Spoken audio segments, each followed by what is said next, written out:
All right, now we're moving on to part two, where I actually want you to describe retrograde motion. And what I want to do is I want to show you just a couple things here, um, as far as how we use this model to explain what's happening with both Earth, or rather, what's happening with Mars with respect to Earth. And what I want to think about here a little bit is just kind of line of sight. So here's Earth, and let's just draw this line right here, okay?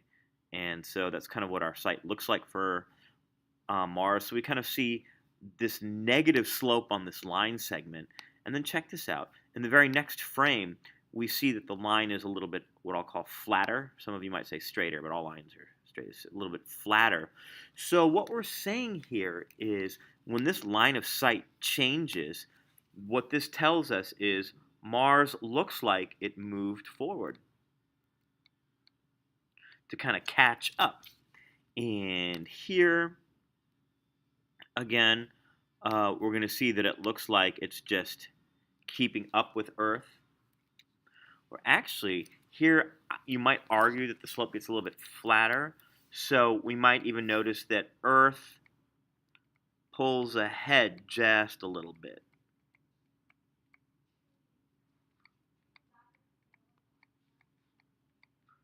And then what we notice right here is Earth has clearly pulled ahead, because, again, Earth was really far ahead here. Then we notice Mars moves forward. Earth pulls ahead a little bit because Mars now looks like it's lagging behind us. And now here, Earth is really far ahead. Even further ahead here as Mars kind of looks like it's really pulled behind us. And then in the last frame, Mars actually seems to catch up to us. And basically, the idea here is it's almost like you want to look at the slope of these line segments. Okay, so when I go from this line segment here, a very negative slope, to a slope that's almost flat, what we're really saying is, aha, Mars, Earth looked like it was here, Mars looked like it was here. And then here, they're on the same line, so it's like Mars is caught up to Earth. And then here, they're also the same line, so they're keeping pace. Then Earth pulls a little bit ahead, pulls further ahead, and then Mars seems to suddenly catch up. So what we're basically saying here when we explain this is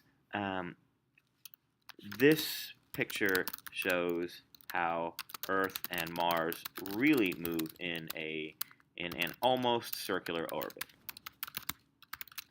However, depending on the time, sometimes Earth pulls ahead, and other times Mars. This makes it look like Mars sometimes goes backwards. And then when we explain retrograde motion, what we can really say is, notice on the first frame or picture, notice on the first drawing of Earth and Mars, Earth is ahead. In the second frame, Earth is still a little bit ahead, but not as much. This would look like Mars moved forwards. Okay. I'm going to add one more thing here. This seeming backwards motion is retrograde, is what we call retrograde. This looks like Mars moved forwards, and then here. So notice in the first drawing we have Earth, Mars. Earth is ahead in the second frame. Earth is still a little bit ahead, but not much. This would look like Mars moved forward a little bit. In the third frame, they seem to be together still.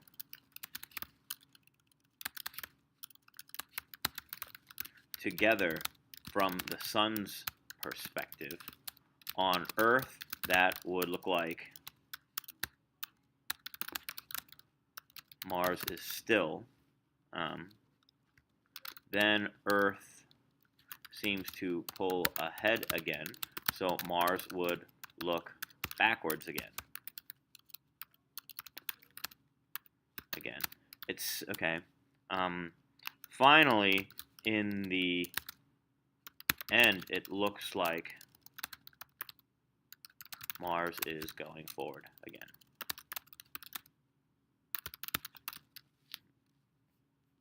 So just basically, it's this idea that when you see the slope go from like a negative slope to a more positive slope, it looks like it's moving forward.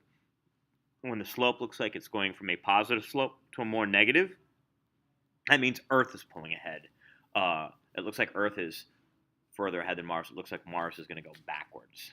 Okay, and that's really the idea with retrograde motion.